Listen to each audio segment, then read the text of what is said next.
नमस्कार दोस्तों, एक बार पुनः आपका न्यू कैरियर एकेडमी से ऑनलाइन प्लेटफॉर्म में अभिषेक सोनरा सर फिर से आपका स्वागत करता हूं। जिस प्रकार से हम राजस्थान कला संस्कृति प्रश्नोत्तरी लेकर चला रहे हैं, राजस्थान की प्रश्नोत्तरी का आज जो भाग है प्रश्नोत्तरी नंबर भाग 13 देखिएगा। भाग 13 का पहला प्रश्न देखिएगा। पहला प्रश्न क्या कहता है? पहला प्रश्न देखें। पहला प्रश्न, पुष्य हवेली स्थित है। फिर से देखिएगा, पुष्य हवेली स्थित है क्या जयपुर में है, जोधपुर में है, जैसलमेर में है या फिर बीकानेर में है? तो मित्रों देखें क्या होती है पुष्य हवेली। पुष्य हवेली, ये जो पुष्य हवेली है वो जोधपुर में है। मित्रों याद रखिएगा कि पुष्य हवेली कहाँ स्थित है, तो ये जोधपुर में है। पुष्य हवेली का जो निर्माण है, इसका जो निर्माण जोधपुर के शासक जसवंत सिंह द्वितीय के द्वारा इसे करवाया गया था। और बात करें कि इसके कलाकार कौन थे, यानी इसे बनाने वाले कौन थे, तो मित्रों याद रखिएगा रघुनाथ जोशी जिन्होंने पुष्य हवेली बनाई थी। और रोचक ये बात है कि पुष्य जो हवेली है विश्व की एकमात्र हवेली जो एक ही पुष्य नक्षत्र में बनी थी। मित्रों फिर से देखिएगा कि पुष्य हवेली कहां पर है, तो ये पुष्य हवेली जोधपुर की प्रसिद्ध है। कहां और निर्माण किसने करवाया था?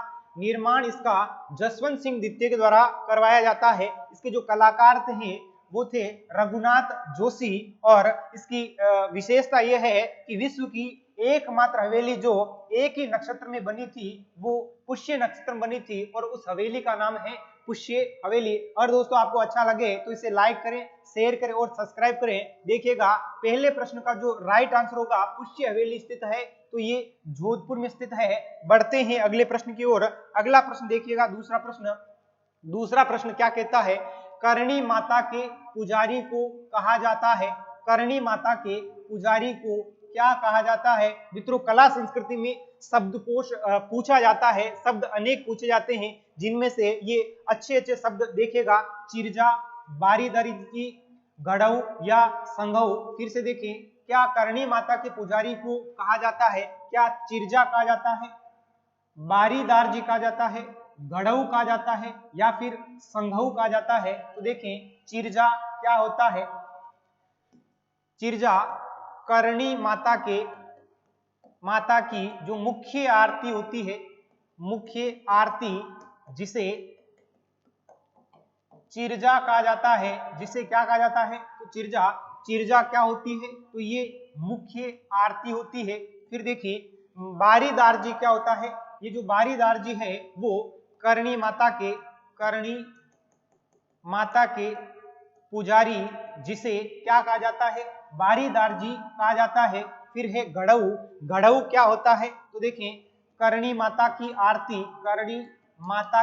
आरती जो संकट काल में गाई जाती है। मित्रों फिर से याद रखिएगा कि करणी माता की वह आरती जो संकट काल में गाई जाती है, जिसे क्या कहा जाता है? उसे गढ़ऊ कहा जाता है। फिर से देखें करणी माता की आरती जो संकट काल में गाई जाती है उसे क्या कहते हैं? तो उसे गढ़ऊ कहते हैं। फिर बात कर लेते हैं संघऊ की। तो देखिएगा संघऊ क्या है? ये भी करणी माता की आरती है, करणी माता की आरती। लेकिन याद रखिएगा कि ये जो संघऊ है वो शांति काल में गाई जाती है, शांति काल में गाई जाती है। तो देखिएगा बहुत ही शानदार प्रश्न है ये। चिरजा क्या होता है? तो करणी माता की मुख्य आरती जिसे क्या कहा जाता है? चिरजा।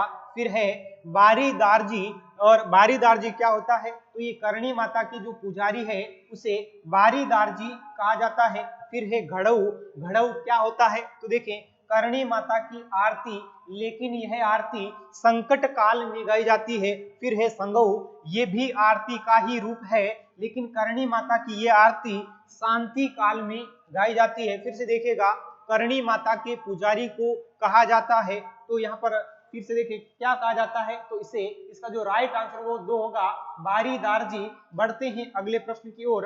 अगला प्रश्न देखिएगा, तीसरा प्रश्न क्या कहता है, घोड़े के पीठ के वस्त्र को क्या कहा जाता है। देखें, घोड़े के पीठ के वस्त्र को कहा जाता है, घोड़े की पीठ के वस्त्र को पूछा गया, क्या पिटारी कहा जाता है, पणा कहा जाता है, जीनपोश कहा जाता है, या फिर पलाण कहा जाता है।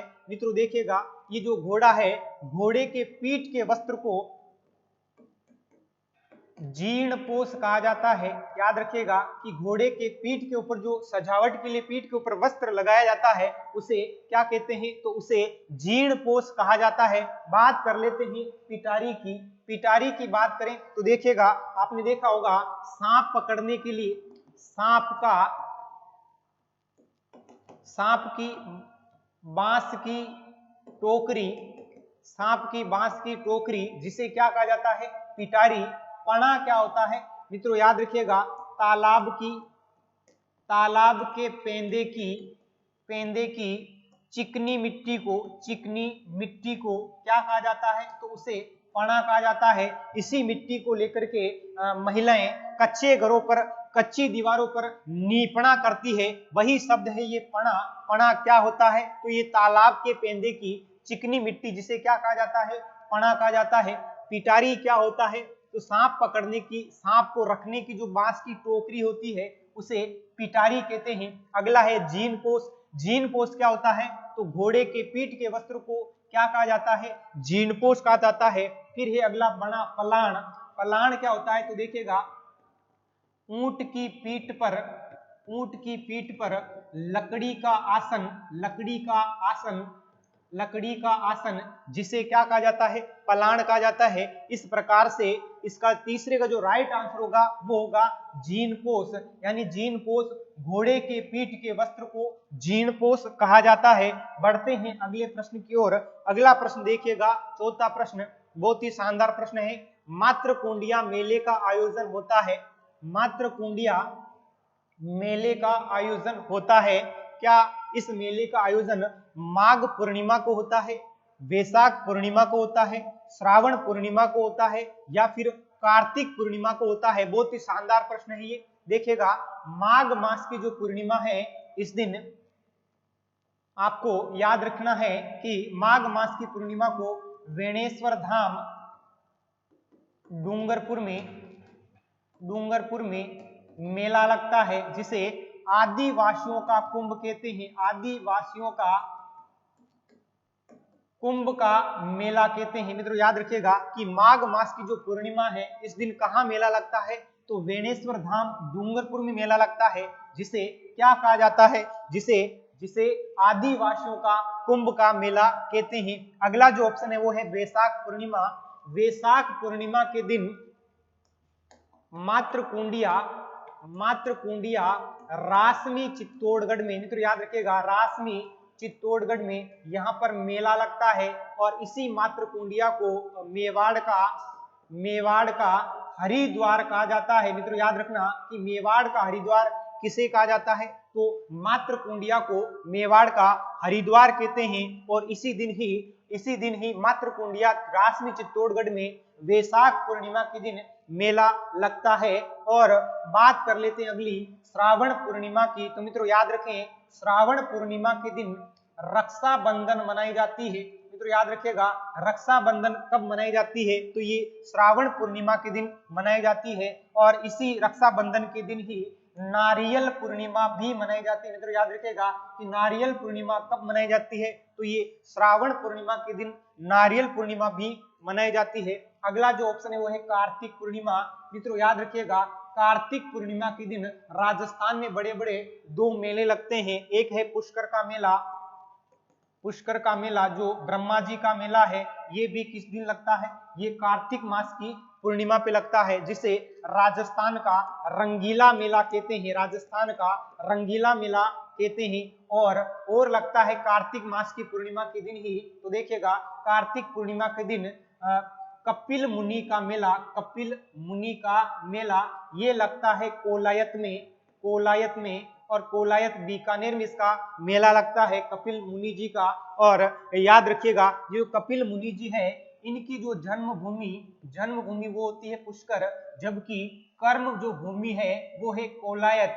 कोलायत इनकी कर्म भूमि। दोनों ही इसी दिन दोनों जगह मेले लगते हैं, एक लगता है पुष्कर का मेला और एक लगता है कपिल मुनि जी का मेला कोलायत बीकानेर में।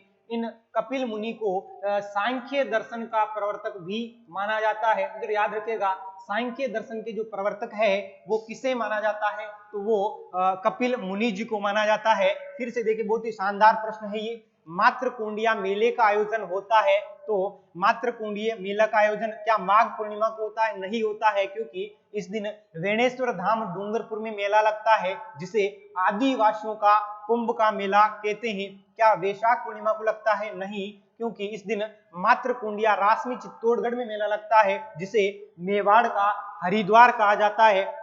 क्या श्रावण पूर्णिमा को लगता है? नहीं।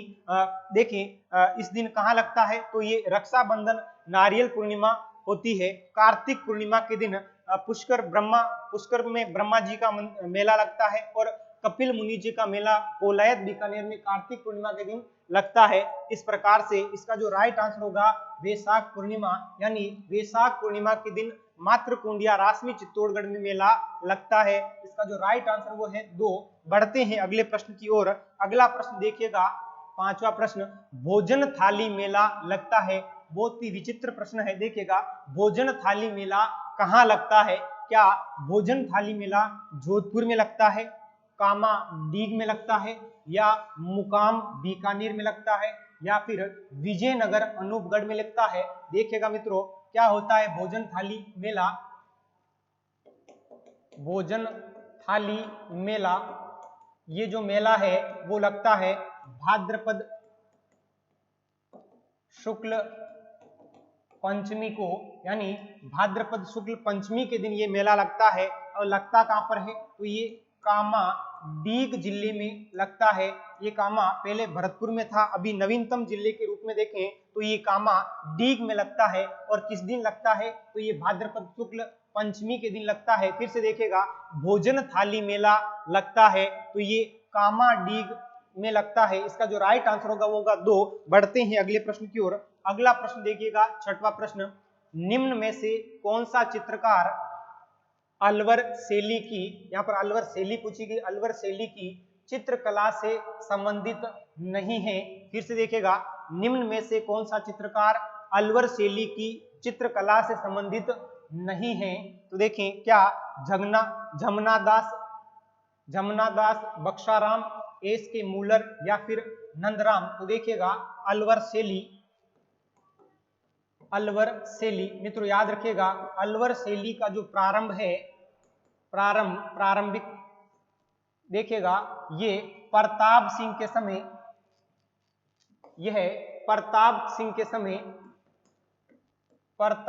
के समय शुरू हुई थी। और बात करते हैं अलवर शैली जिसका स्वर्णकाल, देखें, अलवर शैली का स्वर्णकाल विनय सिंह का शासनकाल माना जाता है। मित्रों याद रखिएगा कि अलवर शैली का जो स्वर्णकाल है वो किसका शासनकाल माना जाता है, तो विनय सिंह जी का शासनकाल अलवर शैली का स्वर्णकाल माना जाता है। बात करते हैं अलवर शैली के चित्रकारों की, तो याद रखना, जमुना राम, बक्साराम, और बात कर लेते हैं नंदराम। ये जो चित्रकार हैं वो इनका संबंध अलवर शैली से है, ने कि एस के मूलर का संबंध यहाँ से नहीं है। अर्थात इसका जो राइट आंसर होगा वो होगा 3, एस के मूलर, जिनका संबंध अलवर शैली से नहीं है। अलवर शैली का जो संबंध है, जिसका संबंध जमुनालाल से है, बक्साराम है, और क्या है, नंदराम। बढ़ते हैं अगले प्रश्न की ओर। अगला प्रश्न देखिएगा, 6वां प्रश्न देखें, क्या कहता है, निम्नलिखित में से कौन सा वाद्य यंत्र बाकी 3 से अलग है? यहाँ पर वाद्य यंत्र पूछा गया है, यहाँ ढूंढना है कि कौन सा ऐसा जो वाद्य यंत्र है इन तीनों में से अलग है। क्या हड़ताल, मशक, शहनाई, या फिर अलगोजा? देखिएगा, क्या मशक, हड़ताल, शहनाई और अलगोजा, इनमें से कौन सा ऐसा वाद्य यंत्र है जो अलग है? तो देखें, हड़ताल, मशक जो है वो सुशिर वाद्य यंत्र है। मित्रों याद रखना, मशक जो है सुशिर वाद्य यंत्र है, शहनाई भी क्या है, सुशिर वाद्य यंत्र है, और अलगोजा भी क्या है, सुशिर वाद्य यंत्र है। इस प्रकार वाद्य यंत्र जो है 4 प्रकार के होते हैं, जिनमें से एक सुशिर वाद्य यंत्र होता है जो फूंक से बजते हैं। इनमें से ये 3 जो है मशक, शहनाई और अलगोजा, यह सुशिर वाद्य यंत्र है। जबकि खड़ताल, खड़ताल जो है यह घन वाद्य यंत्र है। मित्रों याद रखना कि खड़ताल किस प्रकार का वाद्य यंत्र है, तो ये घन वाद्य यंत्र है। वह वाद्य यंत्र जो धातु से बनते हो वह क्या कहलाते हैं, तो वे घन वाद्य यंत्र कहलाते हैं। खड़ताल की ओर बात करें तो देखें, खड़ताल जो है नारद जी का वाद्य यंत्र होता है। नारद जी का वाद्य यंत्र जो कि क्या होता है, खड़ताल होता है।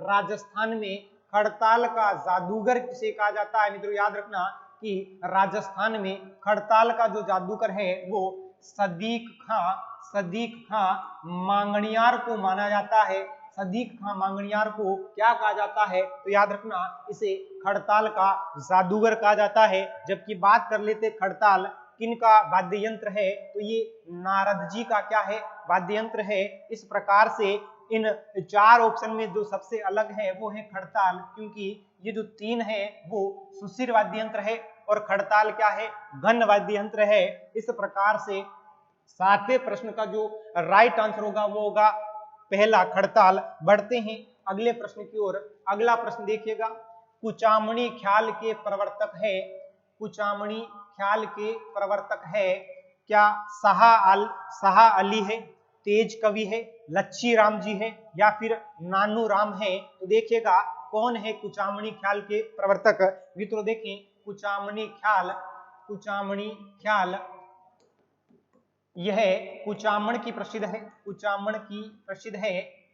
पहले कुचामण नागौर में था, कुचामण की प्रसिद्ध है। तो देखें कुचामणी ख्याल के जो जनक है, कुचामणी ख्याल के जनक किन्हें माना जाता है, तो मित्रों याद रखना लच्छी राम को कुचामणी ख्याल का जनक माना जाता है। मित्रों फिर से देखिएगा कि कुचामणी ख्याल कहाँ की प्रसिद्ध है, तो ये कुचामण की प्रसिद्ध है। और इनके जो जनक होते हैं वो कौन होते हैं, लच्छी राम जी इनके क्या होते हैं, जनक होते हैं। इस प्रकार से कुचामणी ख्याल के जो प्रवर्तक हैं वो है लच्छी राम। इनका जो राइट आंसर होगा 3। बढ़ते हैं अगले प्रश्न की ओर। अगला प्रश्न देखिएगा, 9वां प्रश्न, काली मिट्टी के लिए बर्तनों के लिए कौन सा स्थान प्रसिद्ध है। काली मिट्टी के लिए बर्तनों के लिए कौन सा स्थान प्रसिद्ध है। क्या काली मिट्टी के बर्तनों के लिए बांसवाड़ा प्रसिद्ध है, जयपुर प्रसिद्ध है, चित्तौड़गढ़ प्रसिद्ध है, या फिर सवाई माधोपुर प्रसिद्ध है। और देखिएगा काली मिट्टी के लिए ने तो बांसवाड़ा प्रसिद्ध है, ने जयपुर है, ने ही चित्तौड़गढ़, और काली मिट्टी के बर्तनों के लिए सवाई माधोपुर प्रसिद्ध है। इसका जो राइट आंसर होगा वो होगा सवाई माधोपुर। बढ़ते हैं 10वें प्रश्न की ओर। 10वां प्रश्न देखिएगा कि राजस्थान की संस्कृति में मुग्धना क्या है। बहुत ही शानदार प्रश्न है, राजस्थानी शब्दावली को लेकर के देखिएगा। राजस्थान की संस्कृति में मुग्धना क्या है, क्या होता है मुग्धना। क्या माताजी के मेहंदी चढ़ाकर मेहमानों में बांटना मुग्धना कहलाता है, या फिर वधू को मूंग और घी खिलाना मुग्धना कहलाता है, या फिर लाख की चूड़ियां जिसमें चांदी की कड़ी पिरोई जाती है उसे मुग्धना कहते हैं, या फिर भोजन पकाने के लिए लकड़ियां जो विनायक स्थापना के पश्चात लाई जाती है। तो मित्रों देखिएगा मुग्धना क्या होता है। मुग्धना भोजन पकाने के बाद, भोजन पकाने के लिए लकड़ियां जो विनायक स्थापना के पश्चात लाई जाती है उसे मुग्धना कहा जाता है। इस प्रकार से 10वें जो प्रश्न का जो राइट आंसर होगा वो होगा 4। इसका जो राइट आंसर होगा 4, यानी मुग्धना क्या होता है। मुग्धना भोजन पकाने के लिए जो लकड़ियां लाई जाती है, और ये लकड़ियां कब लाई जाती है, विनायक स्थापना के बाद में लाई जाती है, जिसे क्या कहा जा रहा है, मुग्धना कहा जाता है। इस प्रकार से इसका जो राइट आंसर होगा 4। और आज के लिए धन्यवाद। जय हिंद, जय भारत।